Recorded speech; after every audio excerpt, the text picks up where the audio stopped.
Hey guys, welcome to the Wealth Wisdom Financial Podcast YouTube channel. All the things, I hope we're everywhere. We're trying to be, not omnipresent, but we're in different platforms and stuff. So this summer we are doing interviews, and if you've been listening to us for a while, we love Amanda and I love to do dialogues with each other. We write a lot of content. I'm there for colorful commentary because she likes to write, and I like to make fun of her writing. I don't know, something like that. But today I get to do more of what I'm skilled at, and that's doing live interviews. And I'm love that I get to interview people that I look up to in the industry, people that I've been following. So I'm going to be interviewing today Bruce Wehner, who is a chief cash flow strategist. He runs the Money Advantage podcast. I've been listening to this podcast since I think they started in 2017. I probably started listening to them in 2016. Just kidding.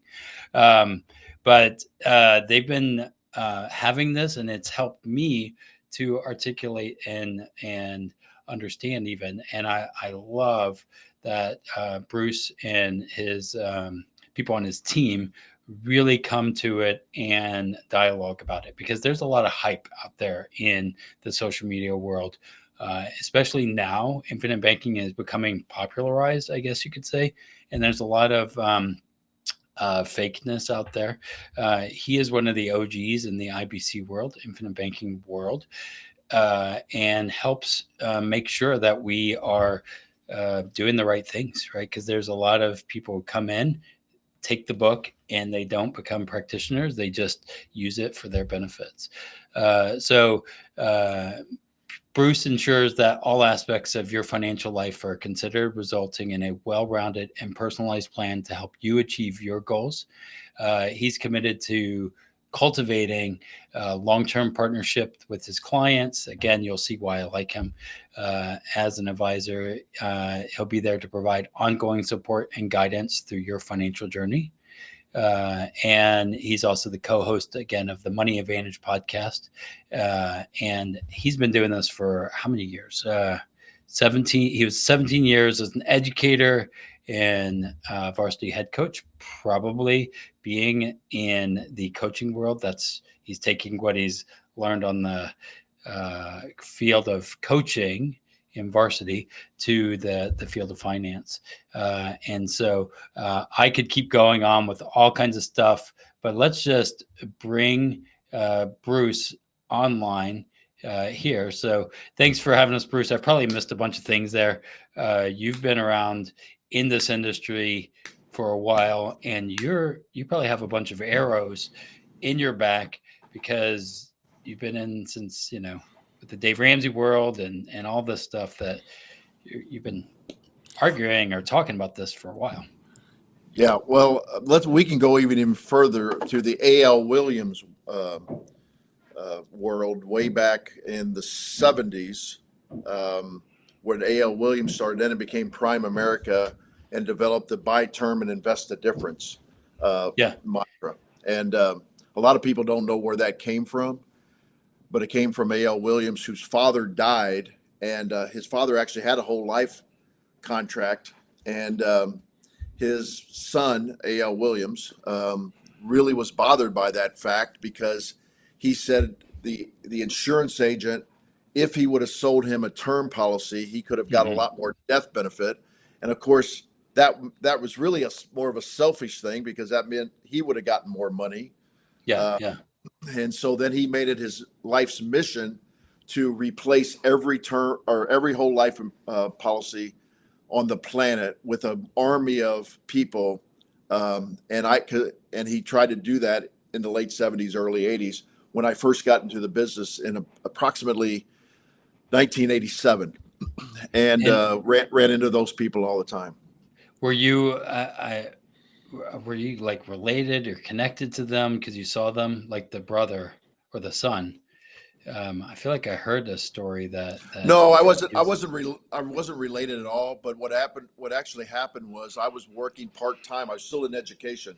I was working part-time for Franklin Life, and with another person, another practitioner, Mark Benson.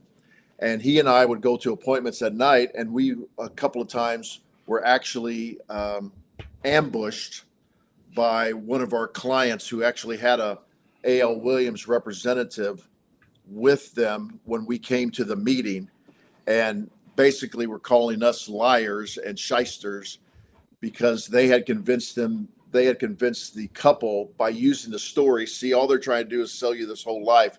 They don't really care how much death benefit you have, so on and so forth. And from that point on, Mark and I wanted to know everything of what there was about that particular concept, and to then better explain it, our positioning on it. We've gotten better, Brandon, over the years, just like you've gotten better and better over the years, because now we talk about human life value. At the time, we were actually just talking about, well, what could you afford to put away?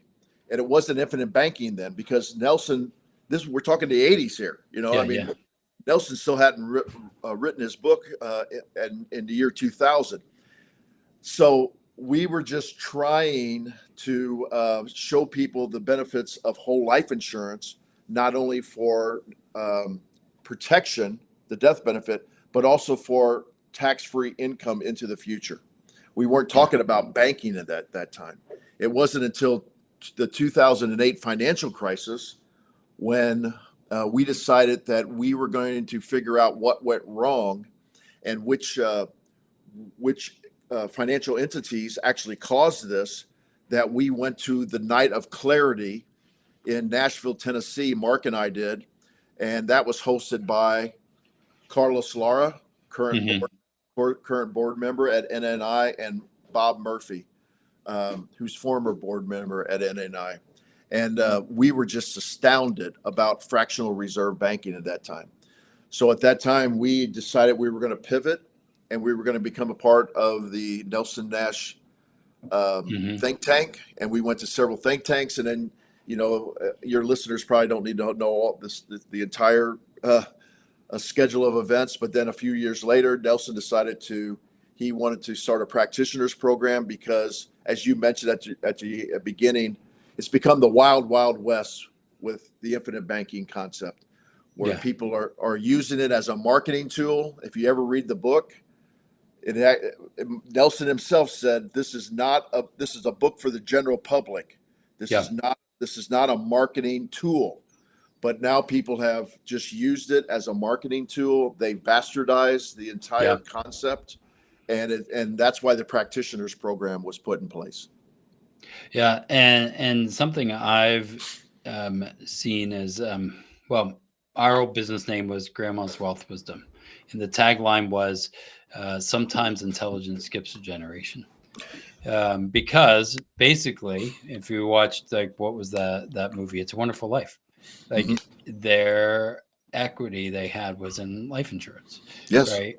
And that was the savings. And that's what we did. And then we became investors. And then I don't know if you think this or not, but I'm like, the market has gone up and to the right. Poverty is getting harder, and it feels like we aren't being savers. And why I love the policies is it's almost like a forced savings, but we can still have control of the funds if we need it for emergencies, business development, other things. What are some of the cool ways that you've seen somebody maybe use a policy to their advantage? And then what are some of the ways that you're like, man, this is good, they totally wrecked it? Yeah. Okay. So the big one and the hot topic right now is, I'll start with the wrecking part of it. Yeah. Okay. Because the wrecking part, I try to stay positive, but as you know, from the Money Advantage podcast that we do, we try to take the position that we're going to take. Most people are intelligent. They need to know the pros and the cons of everything, and then they can make their own decision. Yeah. So, real estate investors using the infinite banking concept as a way to either fund a property totally or fund the down payment of it. The reason they've wrecked it is, in my opinion, is they don't understand that if you build these policies, design these policies where you have too much of a SPUA, you do actually get a lot of, or even if it's not SPUA, if it's just a light base and a heavy PUA, there's nothing, I'm not saying there's anything wrong with it. But if you do not realize that if you're borrowing against this, and this is from my career, I've seen this, even before infinite banking, people are like, oh, this is free money. I can just borrow it and there's no consequences, because that's what you hear all the time. You never have to pay it back. And technically by contract, I always tell people, by contract, that's true. But what they mean by that is there's nobody going to knock on your door. There's nobody going to take a lien against any of your property. There's no creditor going to come and say, hey, you got to pay us back. But that doesn't mean that your policy is going to perform or even stay in force by doing that. So, so both things are true. You never have to pay it back, but it also doesn't mean it's what's best for you. Yeah. So these real estate investors, this is what I've seen, where they've actually over borrowed and then not pay it back, because they tend to also have this mentality. I got to keep my money in motion. I got to keep my money.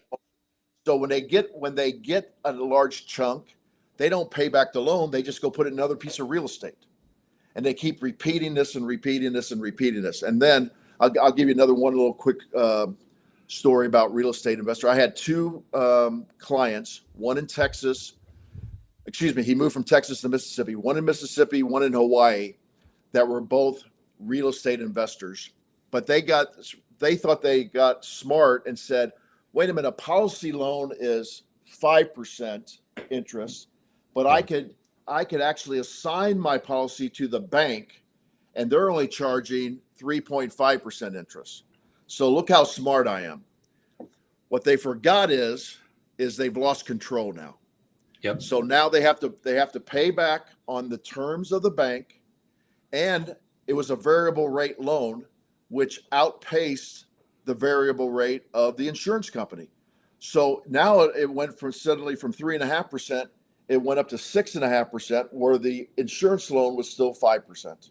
Yeah. And so they went to the bank and said, hey, we'd like to pay off this loan so we don't have this 6.5%. They said, okay, pay it off. They go, well, we need our cash value to pay it off. And they're like, well, we're not giving you your cash value until you pay it off. Yep. And so they were stuck, because they could pay it off at any time, but the collateral could not be exercised until it was paid off. And so they were stuck. And they learned a valuable lesson. So those are kind of the bad things. Now, what are the good things that you asked me that people have used it for? Well, the best ones I've seen are business transactions where people have started a business. Yeah. And for a couple of reasons. One, they're improving their lives. They're taking control of their own lives. But you can see the pride that they've had by starting something of their own and talking them through that. It's not easy. It's difficult a lot of times. Yeah. But them feeling that pride, I saved the money and now I'm deploying the money on something that I have control on.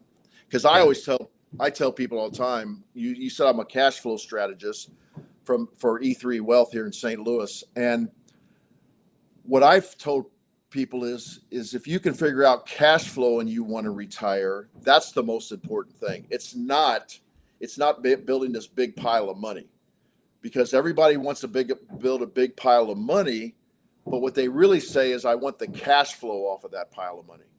Yeah, because they're not whittling away the pile. They're not chipping away the pile every year. They're hoping the pile makes some more money, and then they flow that cash flow. Well, that's what a business does. A business actually produces you cash flow. So then I say to them, well, are you going to retire? And people are saying, well, yeah, I'd like to retire. I'd like to sell my business, get this big pile of money, and then live off of it. And I'm like, well, that's cash flow. That's the same thing. So why don't you just keep your business, actually put procedures in place and people in place where you can step away from your business, but still provide that cash flow. Because people don't realize the businesses are returning cash flow if it's run well, 20, 25, 33% of whatever the business valuation is. But if you sell it and now go put it in other investments, you're hoping to get 10%. So that's not the same cash flow. So we're constantly talking about cash flow. Yeah, and I think that's. I hear some knocking behind you. I don't know if that's somebody. I'm sorry, but they're doing the roof today. Oh yeah, so guys, if you're listening, he's not kicking his desk at the bottom. No, somebody's roofing, of course. But I got a story about roofers, that's for sure. So I love that on cash flow, and when people talk to me, and we wrote our book, Five Smooth Stones, and it was kind of the reverse of what I want to give my son, right?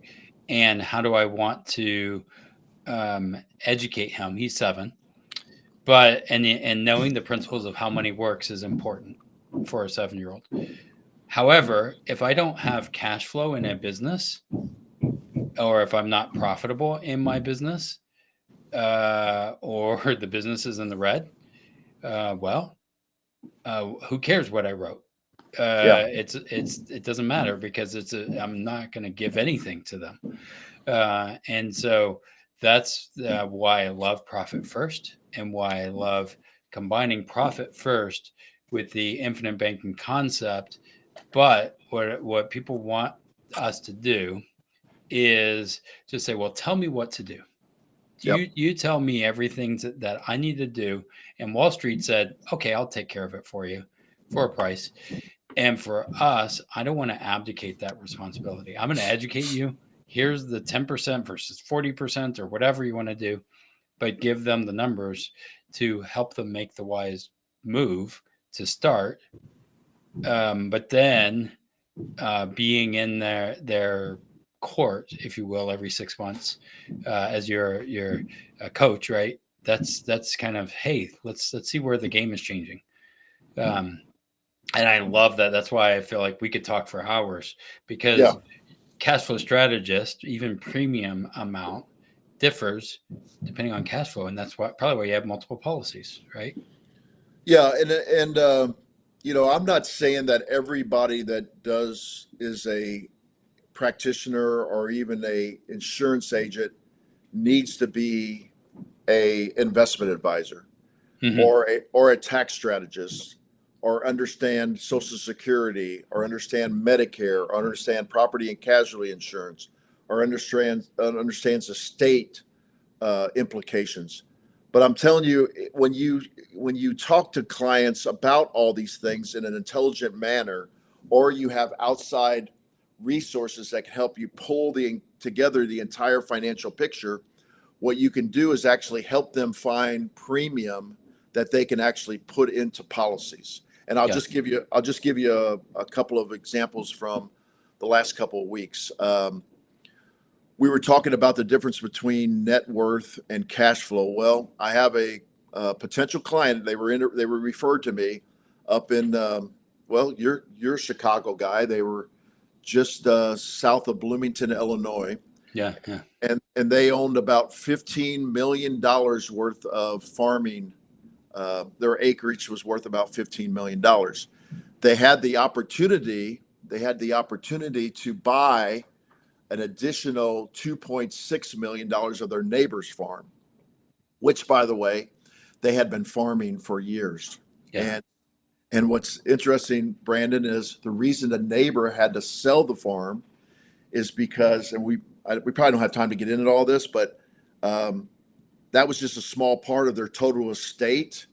And the estate went over the federal estate exemption, and they owed 40% federal and I forgot what the estate amount was in Illinois taxes, and they were illiquid. They don't have any money because it's all on their land.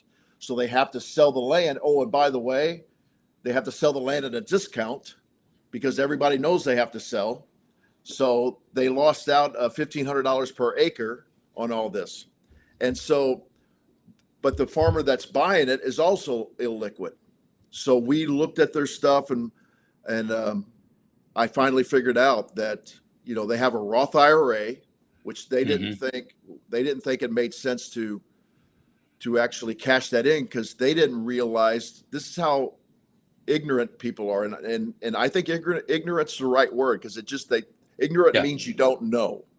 They were afraid they're going to have to pay taxes on the Roth. So nobody explained that to them.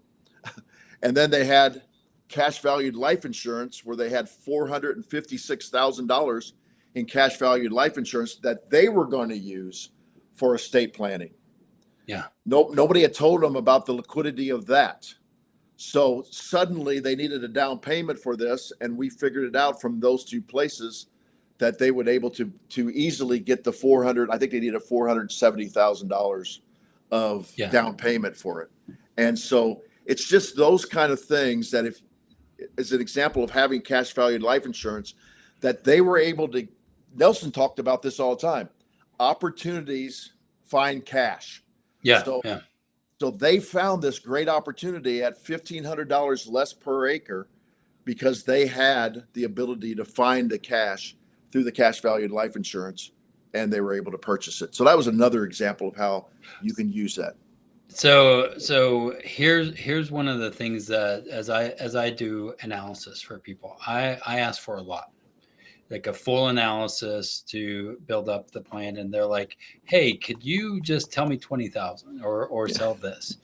And I know people in the world of IBC that just sell a policy or whatever, but I want to do a full analysis. I want to know your dreams, goals, assets, and liabilities, because using the policies or annuities might be a strategy, depending. But I'm also married to a CFP, so then that helps see things that I don't see. I'm not a tax person, even though a lot of clients think that a CPA is a financial professional. They just maybe file taxes, right? And to see how these things interconnect is really important, right? And I'm what I would say, and you are as well, is the heart surgeon in this part. But if you understand how the heart works, you can affect the other parts of the body. And so doing a full analysis, sometimes they're like, oh, that's a lot of work. I'm like, well, because I don't want to create a monster or too small of a policy, too big of a policy. We want to build the right size and be able to think strategically of the different companies or whatever else we might work on. Because, you work with some of the same companies. Some of them are easier to work than others. Some of them, well, with the marijuana thing, there was some that are a little more liberal. And so understanding that as a specialist, have you had pushback where they want to just sell you, they want you to just build a policy and you're like, hey, I'm going to do an analysis, full thing?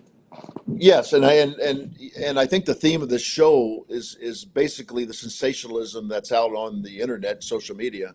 And that is one of my biggest pet peeves, is where, a person will meet somebody for 5 to 7 minutes and ask them, well, how much you want to put into a policy? And they tell them, they say, okay, I'm going to send you some illustrations. Get back to me. There's no analysis of whether they can sustain that they have an understanding of the flexibility. If there's no talk about the protection aspect of it. And I actually use the doctor example all the time also. When a person says, well, do I really have to talk about my tax return with you? And do I actually really have to show you my cash flow? And I'm like, well, let me ask you this question. If you go to the doctor and you have a headache and the doctor says, okay, I'm going to listen to your heart, do you go, oh, no, doc, I don't want you to touch anything. Just fix my head. And he says, well, I need to draw some blood. Oh, no, doc, I don't want to do anything. Just fix my head.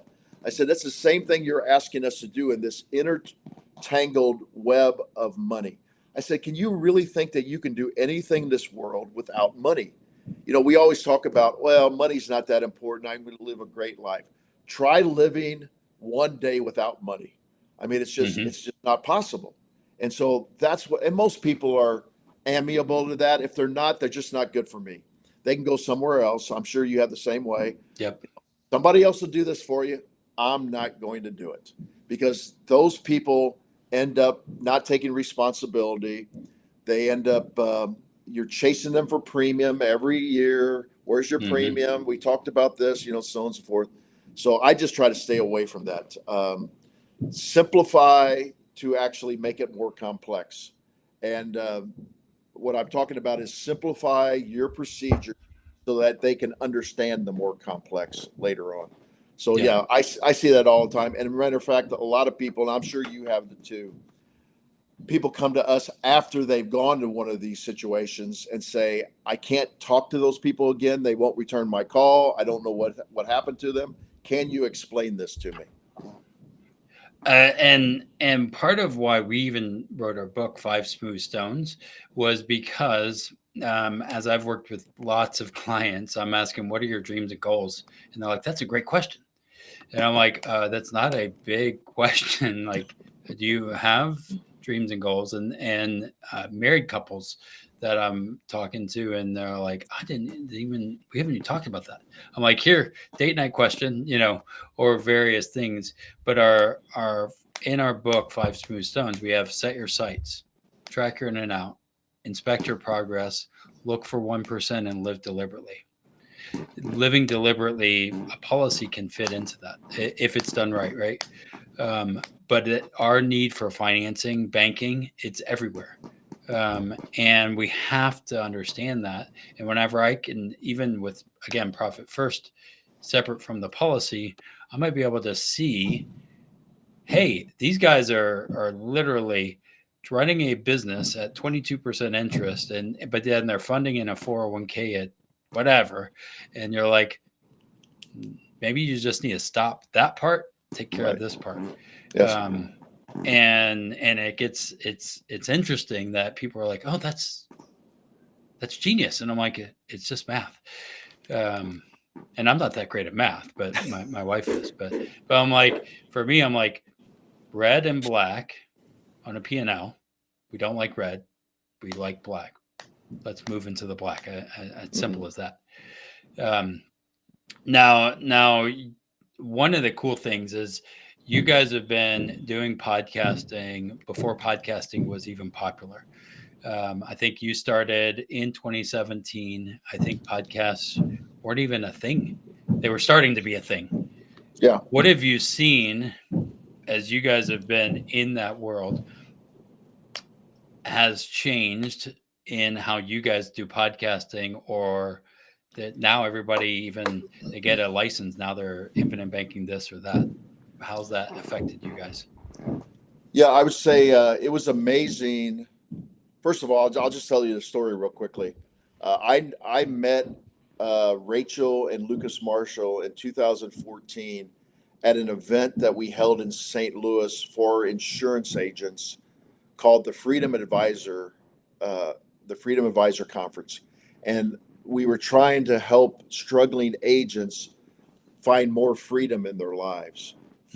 Freedom of money, freedom of relationships, freedom of time. And we were just trying to make the industry better. Very similar to what Nelson was trying to do. Yeah. Nelson was just trying to make the industry better because he felt like if we made the industry better, then it would be better for the consumer. So we invited a bunch of people, and I think one of them that you may also know, James Nethery was there. Yeah. Tom O'Connell was there. So those guys were there, and Lucas and Rachel was referred to come to this because they were doing some life insurance, but mainly just providing it for because they had a health insurance and Medicare supplement insurance agency. And so afterwards, they were wonderful people, and they asked me if they could, ask me some more questions. I started mentoring them. Every once in a while, they'd call, they'd ask some questions, and then in early 2000, the spring of 2017, Lucas calls me and says, "Hey, I think this podcasting stuff is going to take off." But Rachel, she's pretty confident on the infinite banking concept, but she's not that confident. We just need somebody that can be the co-host that can answer all the difficult questions. Yeah. And I said, well, listen, I'll do it under one condition. All I have to do is show up and talk. I don't want to prepare. And so that was the condition. And at first all we did was on podcasting and, Apple to iTunes. Brandon, I don't even know because I don't do any of that stuff. Yeah. I'm sure you know a lot more than I do. And our listenership started taking off. And then we started doing it on YouTube. And then all of a sudden, our YouTube subscribers took off. But then as it started to become a thing, when I say become a thing, I'm talking, you said it earlier, it became mainstream. IBC became mainstream. Then we started to level off. And we started to try to figure out why. And I think it's because we tend to have a 1 hour show. Yep. And the sensationalized people are using the TikToks, the Snapchats. And my understanding is, they're very limited because people, they just want, like you said earlier, just tell me what to do. They just want this quick fix. So people started moving away from us to these sensationalized things. And frankly, Brandon, I'm okay with it because I don't want to deal with those people anyway. And I'm not saying that as being harsh, but Simon Sinek, the great marketer, once said something that stuck with me and he said, you don't want to do business with everybody that needs your goods and service. You want to do business with people that believe what you believe. And when that happens, you get great synergy to it and you get great energy. And that energy allows you to put out great content. It's not a drudgery for it.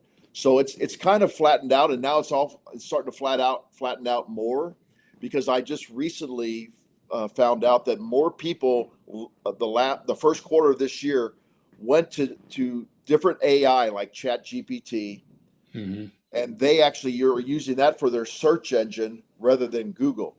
So now we're going to have to figure out how we're going to be able to attract people to our channels, because we're not in the search engine optimization of what Google is producing for you. This is about being in business. You have to adjust. And so it has changed a lot, and Nelson saw it changing. That's why he put the practitioners program in.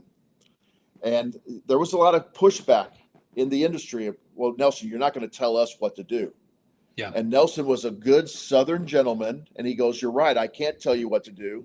But what I can tell you is this is intellectual property that's been trademarked and copyrighted. So you can't use that. Now, when Nelson died in 2019, David Stearns, his son-in-law, who was a partner, took over the business, and he really struggled keeping up with the legal aspect of it, because Nelson was helping him. Nelson worked till the day he died. Yeah. And a lot of people think that's tragic, and actually that's what Nelson wanted, because Nelson, as you remember, hated the word retirement. Yeah. He would often quote, you look up retirement in the dictionary and it says to take out of service. He goes, why do you want to be taken out of service? He goes, our society needs people like you. And so I think it was also he was still working because he was like Gandalf. Like, I mean, when you can be that wise sage, and people pay you to give them advice on things that you like, man, I did that when I was 20 and that was stupid. Right. And then you're now teaching them what to do differently. Why wouldn't you want it? Why would you stop that? Like, I don't know if you said this earlier about, or maybe before we even went on, about wisdom. The amount of wisdom that leaves a corporation every year from retirement is just astronomical, And so if you can find a way to keep those people around, you're not constantly reinventing the wheel. When somebody says, oh, I think we should do this, and that person I've been here for 20 years and we tried that back then, and this is what happened. I just want to make you aware of that. Yep. That actually has walked out the door. And so you have to reinvent the wheel again. And so wisdom is actually applying that knowledge that you've already had. Yeah. Those mistakes that you've made. So, and I do think for us, we're younger, but I think you can learn wisdom and build it even as a young age, right? Sure. Some kids are wise, in certain aspects. And one of the cool things that I share is being a business owner, former with the coffee shop. The reason I was able to actually sell the business, not close the business, and why I ended up in this industry was because of my infinite banking policy, right? Because I was able to, or whole life policy. That's, the I concept. knew, good. People say that, but I was like, I use that to take a loan to overcome the flood. Like literally, the roof was being worked on. Hopefully, there's no rain in your forecast, but the roof was taken off, and then it rained, which is not a good thing to happen Right. when you have no roof. And so our coffee shop was flooded. I get called by the staff. And through that whole situation, we had also found out that we were pregnant, other things that I'm just like, I want to sell this. But it's because I had my policy that I was able to do that. That's some wisdom for me that I share with people, saying you don't know when both an opportunity or a stupid flood is going to happen, that you need it for not for growing your wealth, but just preserving it and making sure you don't have to close. That was some wisdom I learned that, now I don't want anybody to experience that, but Yeah, you're absolutely right. You don't have to be old to have wisdom, but you do have to have experiences that you yeah, draw from. And younger people do. And frankly, every day I ask younger people about technology in our yeah, office. I'm yeah, like, just this morning I'm doing it. I'm like, hey, this doesn't make any sense. What do you? And they go, oh, well, you just have to click here, here, and here. And it's like, yeah, oh, okay. It's not that they were smarter than me, although I think they're smarter than me. It's just that they've had that experience, as the guy I was talking about was 20 years old. yeah. He's had that experience where I haven't had that experience. Oh So wow, you, yeah, your thing went all weird. That was weird. that is really odd. Never seen that before. But congratulations. Uh, I, um, I didn't touch anything. I don't know what happened. But that was interesting. Yeah. So yeah, that's I was thinking about that with my wife. Like she's a few years younger than me. Technology is her like language more, and so she does things that I'm like, I was working on this trying to figure it out, and she did it in 2 seconds. Right. Now we have ChatGPT that does it in 1 second in some regards, and here's a question I'm curious of. Where do you think this whole chat world and chat GPT is here? It's not going away. No. It is being used in the insurance companies. It's being used in all of our companies. Where do we fit, and how do we stay human while engaging in technology? That might be a hard one, but I've been thinking about that No, a lot. I've been thinking about it too. So one of the things that I do believe in is that man, and I learned a lot of this from Nelson, that man does have some human behaviors that causes them to be lazy. Mm-hmm. And it's, we're going to do, and when Brandon, we always have to be careful about speaking in absolutes, but we're talking Mm-hmm. about in general, because man is going to do the least amount possible to get the maximum benefits that they want. Okay. And that's, So I will, before we get there, just remember what he said, because we were told that with our 401ks and do the least amount to get the maximum results. And how'd that work out for a yeah, lot of people? I'm our, curious. our term insurance is Yeah, another buy one. term, invest the Pay, rest. or buy the most you can for the least amount of dollars, but they don't tell you that the time when you really need it, it probably won't be Yeah. around, or it'll be astronomically expensive. So you don't get the whole picture. So I'm a big believer, though, that of what we do, because I'm a biologist by nature, so I believe in Mm-hmm. evolution.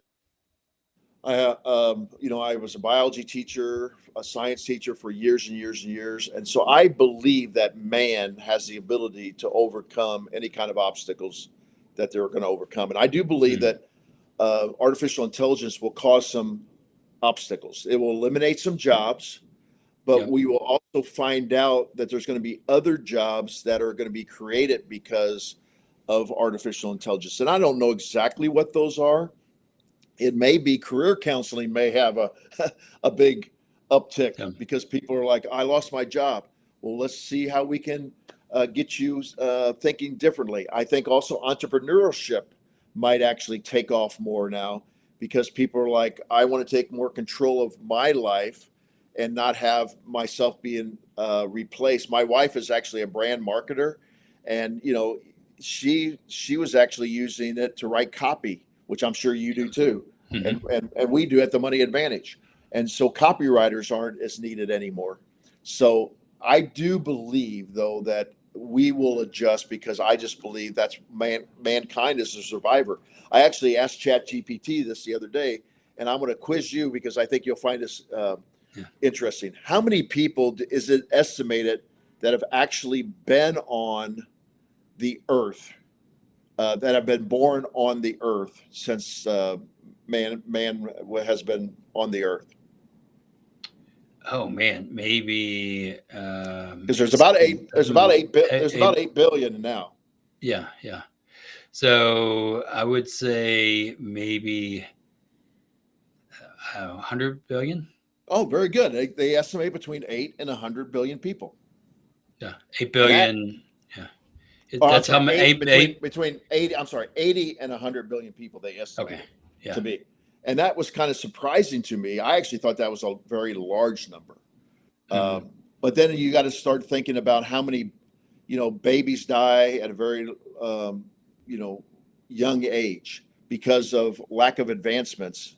1935 when Social Security came in, and I don't want to go down that rabbit hole, but Social Security full retirement age was 65, and that was also life expectancy in 1935 was 65. And now we're up around 78 and a half, so on and so forth. So man did become more and more, the mortality rate got less, and expectancy got, so a lot of people did probably, well, no, not probably, a lot of people did die at very young ages, which caused that number to be pushed up. So I do believe that the structure of evolution will continue to help us manage this AI. We've said this, Brandon, over and over again. I'm quite a bit older than you, but when the calculator came out in the late 60s and then became more readily available in the 70s when I was in junior high, everybody just thought this was going to ruin kids. You can't use a calculator. You got to think through this. You're never going to be able to go anywhere in life. Well, that was the furthest thing from the truth. It was actually a tool. So and I do think it's moving in that and leverage. And one of my friends, actually, I was talking to him recently because he knows what I do, and he wrote the book 80/20 Sales and Marketing, and his name's Perry Marshall. And with that idea was what happened in 96 to 2000 revolutionized everything, and we now have the computers and we can talk through these things. What's happening now with AI is like that, except a little bigger. Now, will it change us? Yes. Will it change, hopefully, APSs? I hope so. APSs, if you guys don't know, is the attending physician statements that you can never find in the medical world. It is a pain to do, but will help make things faster. Now, at the same time, as we switch, how we overcome that. Now, as I was talking to Perry on this, I mentioned what I do, and he mentioned that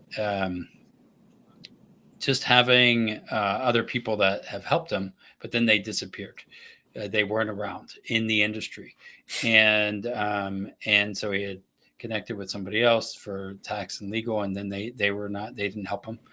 And what I've learned in this is like the human element of what we do is being present for the 6-month reviews, annual reviews, not just selling a policy and then disappearing, but also educating. Even though that was a high income earner, saying, "Hey, how are we using this? How's your tax situation? Oh, by the way, it's your responsibility to pay taxes."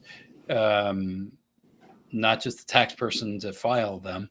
And I think a lot of times in our financial world, I have a guy, they'll deal with it. And then we don't take responsibility for what we did. And so I think that there's that human element and aspect that even if Bruce or me or my wife or his team, Rachel over there, helps you, it's your responsibility to fund a policy. And if you take a loan and you don't pay it back, Nelson says, don't steal the peas from your grocery store. That's your responsibility to have that. Not, I mean, I'm going to educate and help, but that's so important. And we cannot just abdicate our financial well-being to somebody else, including us. And don't just think AI is going to solve that for you either. Right. And so just wanted to leave that with you guys as you're navigating, because you guys are all navigating AI in your perspective industries. We are. But the people part is really important. Yeah. If you remember our good friend Richard Canfield, he always points out to his clients, the book is called Becoming Your Own Banker. And so you're the banker. You have to take responsibility for whether it's good to take a loan out and what the terms of the repayment are. That's the part that actually, frankly, because of my desire to do tremendous customer service with our clients, that I've kind of enabled them too much, and I'm trying to swing the pendulum back the other way, because we will actually have them call our service center, and we will help them take policy loans. We don't have them, take it through the portal. We don't have them pay back through the portal. We have them actually send us checks, or we set up the ACH for them. Yeah. We're actually starting to transition to where they do more of that on their own to take more responsibility. I mean, and you've been in this industry for a little bit longer than I have. And so I'm sure your 6-month reviews and annual reviews are extensive meeting wise. How do you balance follow up paperwork? Because I know dealing with some of these carriers, the headaches for client services can be a challenge. Understatement sometimes, and also like creating content and doing the things. What brings Bruce joy as he's helping other people, and where do you want to see you, not necessarily your firm, 20 years, 10 years from now? So I was actually mentored by really good people, and I actually became a disciple of Strategic Coach by Dan Sullivan. Yep. And, the thing that, Jason Lowe, who you know very well, it's how, not who. I'm sorry, who, not how. And I was always trying to figure out how to do it. And so when I started figuring out who could do it instead of how you do it, that was a lot better. And I tell people like yourself this all the time, and they're absolutely amazed when I say this. I haven't taken an application in 15 years, and I don't even know if I could take an application anymore. So we figured out who actually enjoys taking applications. I don't understand why they enjoy doing it, but we have one person in our firm that for 15 years now, she does applications. For 15 years now, she follows up with the underwriters, getting those APSs. For 15 years now, when a client wants to take a policy loan, she sets that up. Policy repayment, loan. She sets that up. So you can't do that overnight. It's not something that you can build a business overnight, and you probably need to know each aspect of the business. But it should be, in my opinion, you're going to get more energy on the stuff that you really like to do. So, Brandon, what I like to do, and this is where I'm working on this, is I just want to show up to meetings and do the strategies with the people. I don't want to do anything else. I had a meeting with the 20-year-old today. He was on 3 meetings with me yesterday, and I said, "Okay, Ryan, what do we have to do as far as follow up?" I had no idea. And he goes, "Okay, for this client, we're going to do this, this, and this." So I get on, okay, and I shoot off an email and I do this. Okay, what's the next one? And I can fly through those, and it gives me energy.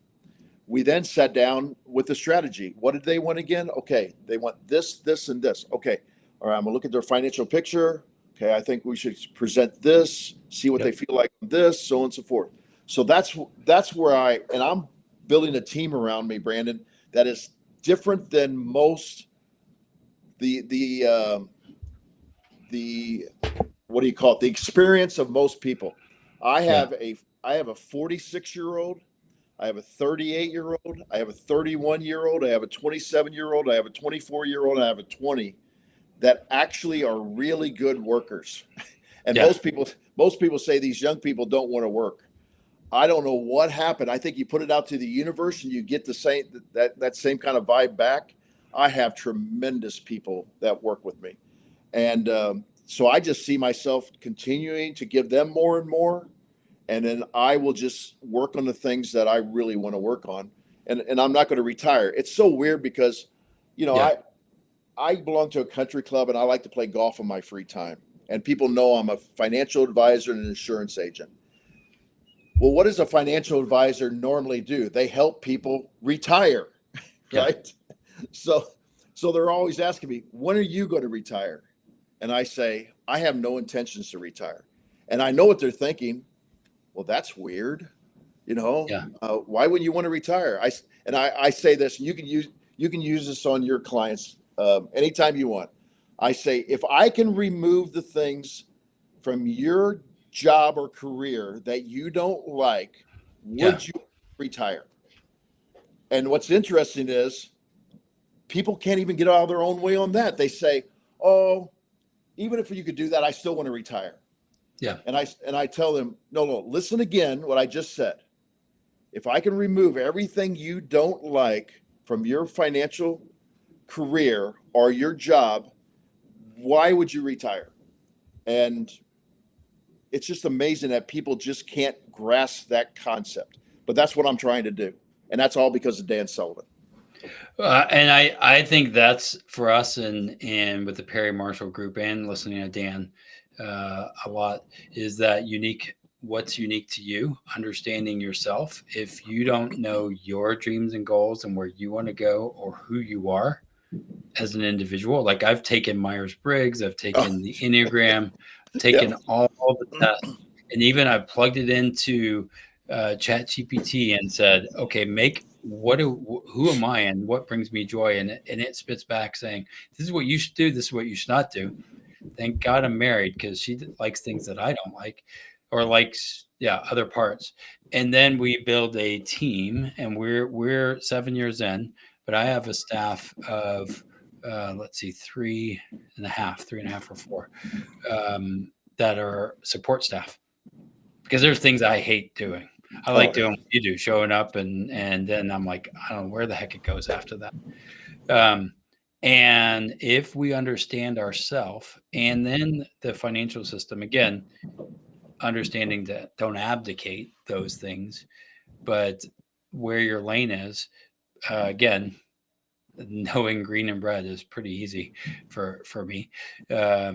We should understand that, but then living in the place that and what I love is, man, we get to choose our own adventure.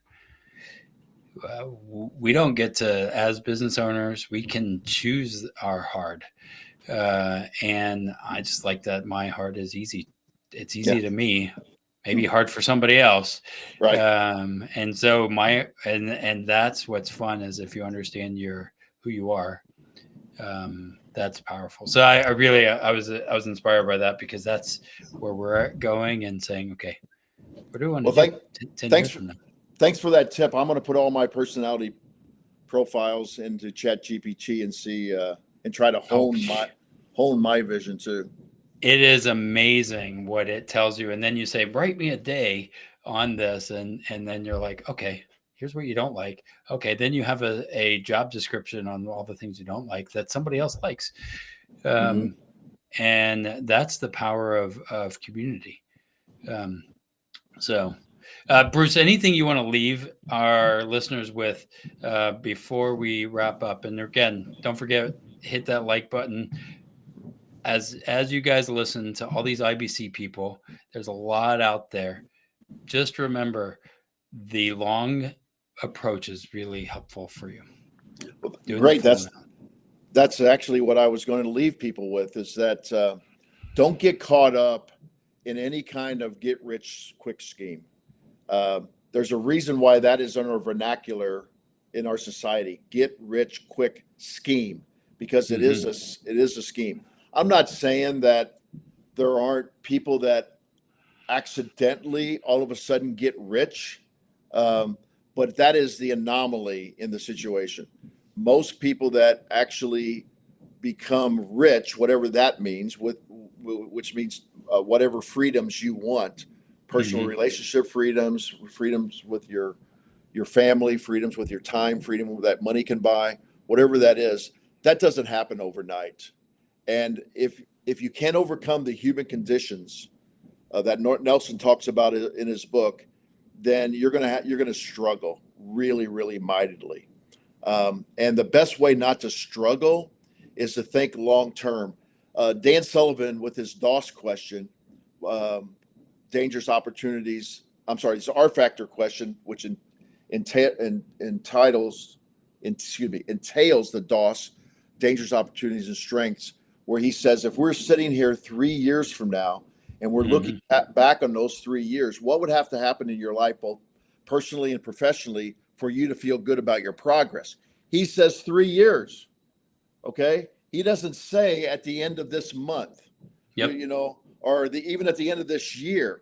And he actually wanted to actually go out further, because then he started writing books to say 90 day vision, but a 25-year-old goals, because he knew you had to constantly be changing these. So that would be the message I'd like to share with people as we end here, is that, hey, you've got to write your goals down. The goals can change, but you got to have a vision where you want to be.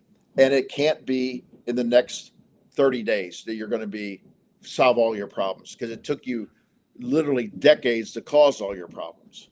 Yeah. And I would, and I want you to share your information, but while working with Bruce or me or somebody like us, like that, or us, really, I mean, I know what I'm doing here, and is you have to do the work of what is the vision. We're just the scribes that help put maybe the tools in place to help implement that vision, but it's up to you. And if you're coming to us as agents to help you figure out your vision, you're coming to the wrong place. Yeah. And I think that that's a challenge that we have to face, but be the writer of your own destiny.